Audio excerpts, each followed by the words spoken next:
Up next, we bring you coverage of the Muslim Americans Political Awareness Conference. The topic of this session is politics and contemporary social issues. Our next speaker is Sister Sharifa Alkhateeb.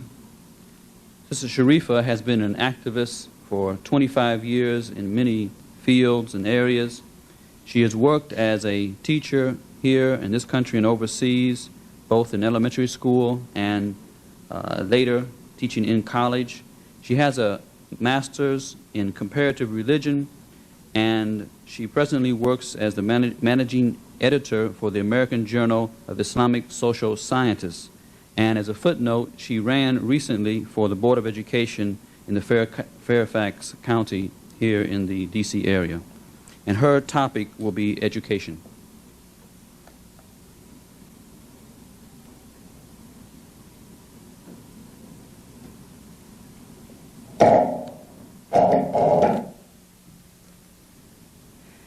أعوذ بالله من الشيطان الرجيم بسم الله الرحمن الرحيم الحمد لله رب العالمين والصلاة والسلام على محمد صلى الله عليه وسلم وعلى أهله وصحبه أجمعين. I need to talk louder? Okay. I'm a bit short. I'm very happy that I was asked to speak today about education, because I believe that education is one of the most important areas that Muslims have to address. And while our objective, our final objective, is not just to become part of the system that we experience now and that we see, our objective, our final objective, is to create our own Islamic systems, and not only create Islamic systems for Muslims, but to look at all the other people who are sharing this country with us as potential Muslims. And if we look at them as potential Muslims and feel that we have the obligation, which Allah has told us, to try to bring them into the same style of thinking, into the same way of behaving, into the same objectives that we have, then we have to have some way that we can communicate with them and some way we can work with them. And in that long-range process of making America Muslim, all of America Muslim, then we have to have some actual short-range goals. We have to have some way of dealing with them and know how we're going to deal with them and in which ways, and be very calculated about it, or else we will not accomplish our goals. Is education political? Yes, it is. Education is extremely political because it shapes our minds, it shapes our idea of who we are and what we are, it shapes our ideas of what we can be. Yesterday when I was listening to one of the other speakers, I became amused because it reminded me of a situation with my own little daughter. It wasn't a speaker, actually. It was a person who stood up from the audience and said, "We're not American, we're Muslim." Well, I've always brought my children up, alhamdulillah, to think of themselves first, last, and always as Muslim. When we lived overseas in a Muslim country, I let them identify themselves as Muslims.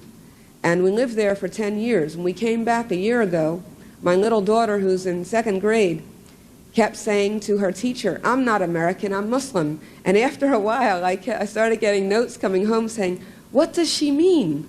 You know? And I got the same sort of notes from the school where we were overseas in a Muslim country, so-called Muslim country. The principal said, "What does she mean?" And she was in a Muslim country. And they would say, "Well, you're American, right?" She said, "No, I'm Muslim." And the principal here said the same thing. That shows that we have similar kinds of problems in approaching the field of education, whether we're living in a so-called Muslim country or whether we're living here in the United States. 6 months later, my daughter came to me and said, "Is there another thing that we're called American?" You know, she still isn't quite sure about it. Alhamdulillah, she's still identifying herself as a Muslim. I wanted to show, first of all, what did the Prophet ﷺ do in Mecca and in Medina in terms of education. Education was a priority for the Prophet. On an individual level, he used to spend hours and hours and hours just discussing things with people, listening to their problems, listening to their questions, answering them, and on a personal level, every single Asr time, afternoon time he spent with his family educating them. He did not say, well, I'm a leader now and I don't need to do that. He spent every single afternoon with his family, exclusively, teaching them. And I would like to ask how many of our Muslim fathers and Muslim husbands do that today? The most active ones among the Muslims say, well, I'm a leader now. I don't have time for my family. And if they're not a leader, they say, that's what women are supposed to do. And they don't carry on that responsibility. The Prophet ﷺ was our best example. He spent 13 years in Mecca preparing minds. He spent 13 years preparing personalities. He spent 13 years developing a concept, and then he took it to Medina, and he carried it on there, and it was public, and it was established. And once he carried it on, and once he established it, he didn't leave it there. He continued to build it even to a better extent. Now, what did the Prophet do, ﷺ, when he was in Medina? He had to deal not only with Muslims, but with pagans and with Jews. And he did use deferential treatment. He did use different kinds of treatment between the three groups. But he drew their focus to the fact that there is something called an Islamic State, and you are going to be a part and parcel of that Islamic State. Are we at that position now? We're not. Can we try to act as if there is nothing out there, there is no public school education going on? No, we can't. We are in the process of developing Islamic education for our children. And yes, all of us have the hope and dream, inshallah, of creating not only Islamic schools that cooperate with each other, but Islamic school systems that would span the country. That's where our further objective is. And we want to make those schools so good that the non-Muslims will be signing up in long lists to enter them because they're excellent. We want to be dedicated to excellence.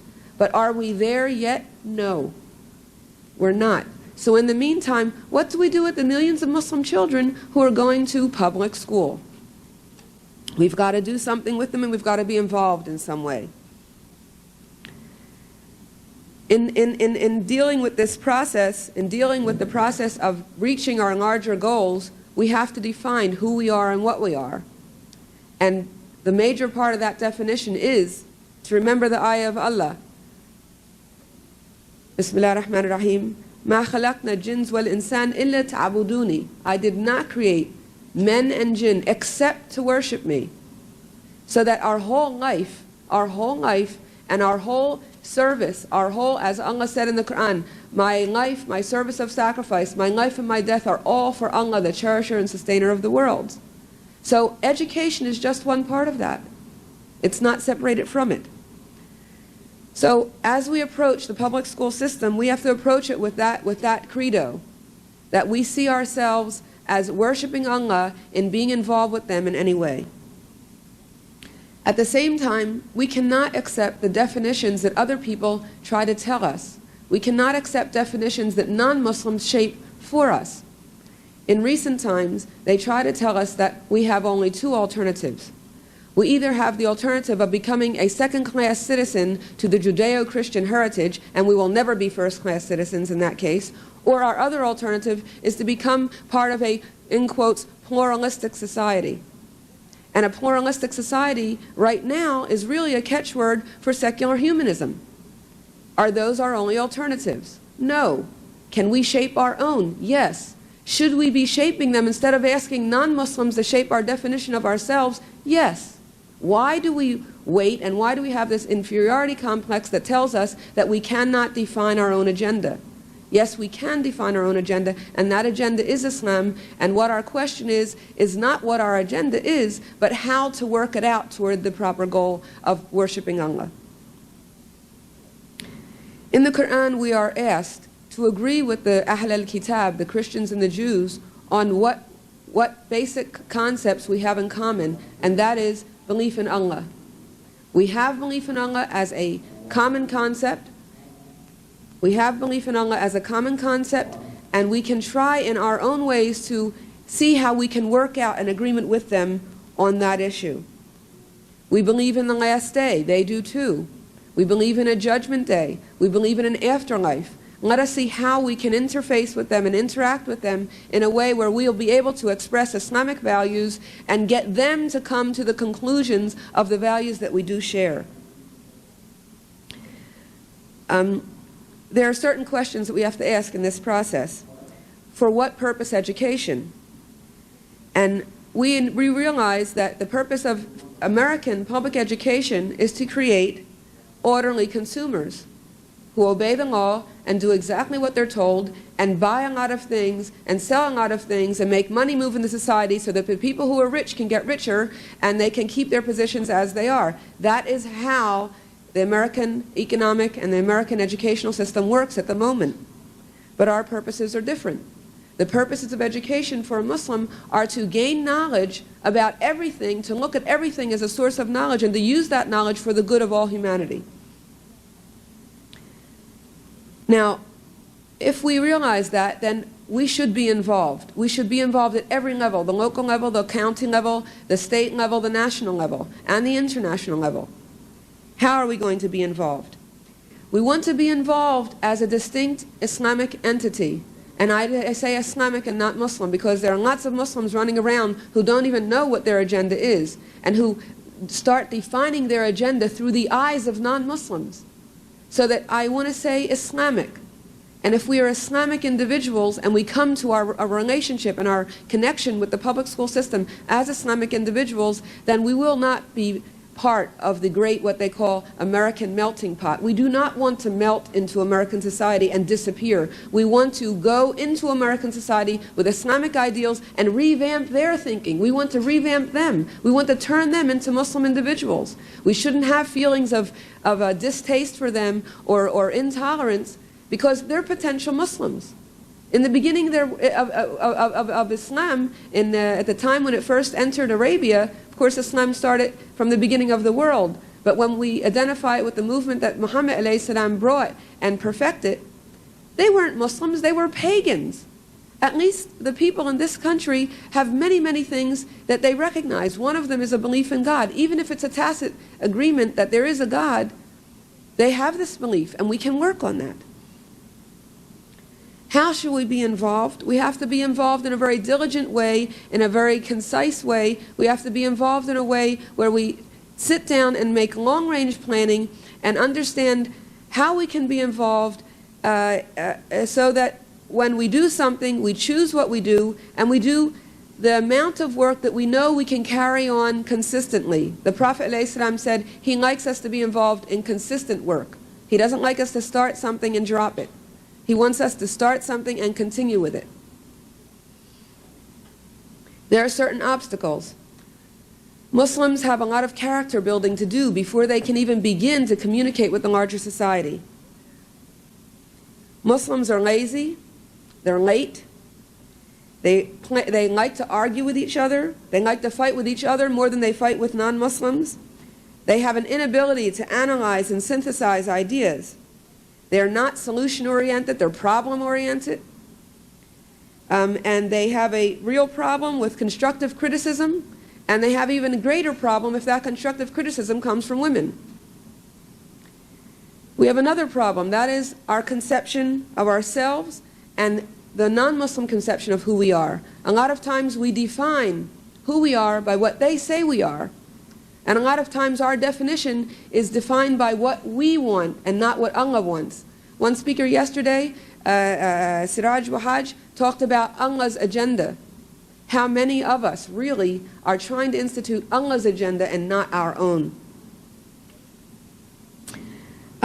Most of the non-Muslims see us as other because they don't see us. Muslims are not involved in anything when it comes to education, politically, or any otherwise. Muslims are very quiet. They're almost ashamed to say, I'm Muslim.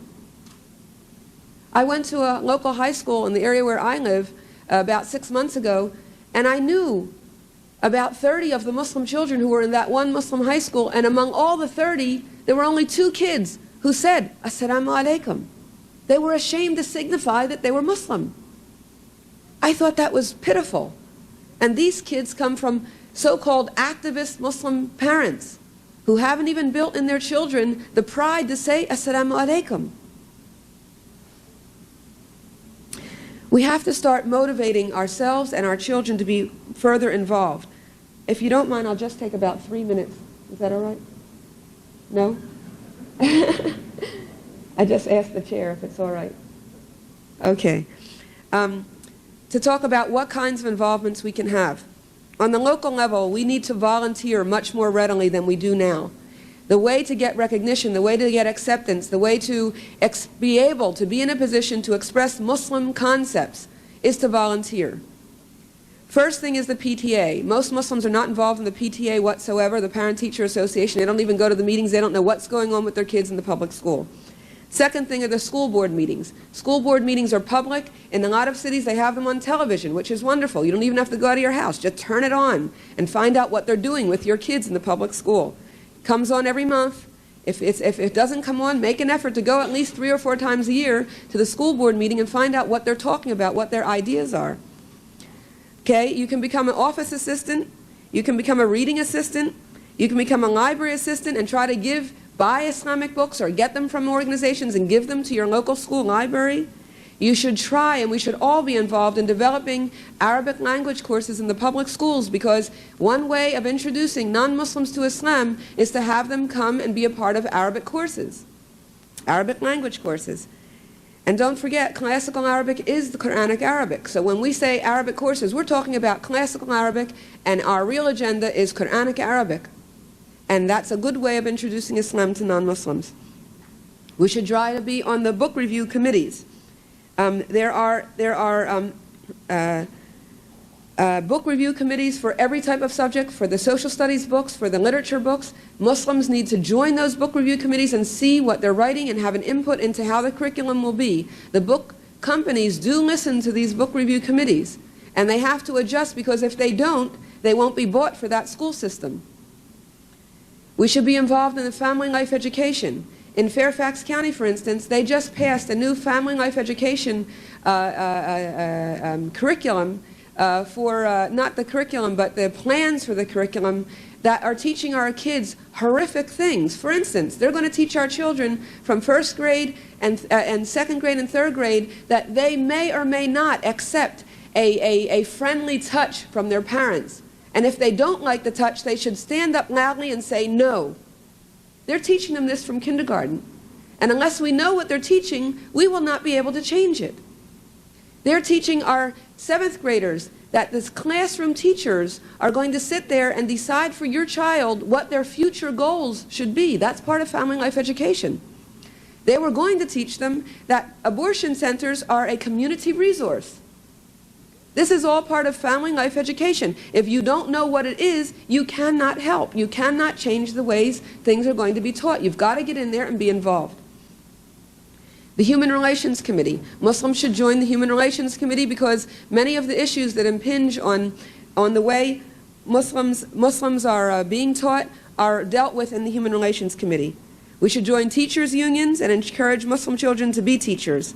We should join the Gifted Children Program, the Personnel Advisory Committee, and the school board. We should try to be on the school board. On a county level, they have the Human Rights Commission, the Human Services Council, the Juvenile Court Advisory Committees, drug committees, Board of Education that we should try to have members on, as I said, the Mayor's Advisory Council, and with the State Board of Educations. On the national level, we have the National Education Association, the American Federation of Teachers, to name a few. We need, inshallah, in the future to develop a National Muslim Council of Education. And within that National Muslim Council of Education, we need to do many, many things, a few of which are to make a list of acceptable books for the book companies, to have a speakers bureau for schools, to have a federal funds data bank so that we can let Muslims know what federal funds are available that they can have access to have a federal law data bank so that Muslims know what the federal laws are, to use them for the good of Muslims. We should be able to have a national place where we distribute Islamic books to public school systems, and we should coordinate the outreach programs to teachers and to non-Muslims through the public school systems. I hope that inshallah we will at some point be able to develop such a national council. Shukran. Wassalamu alaikum wa rahmatullah.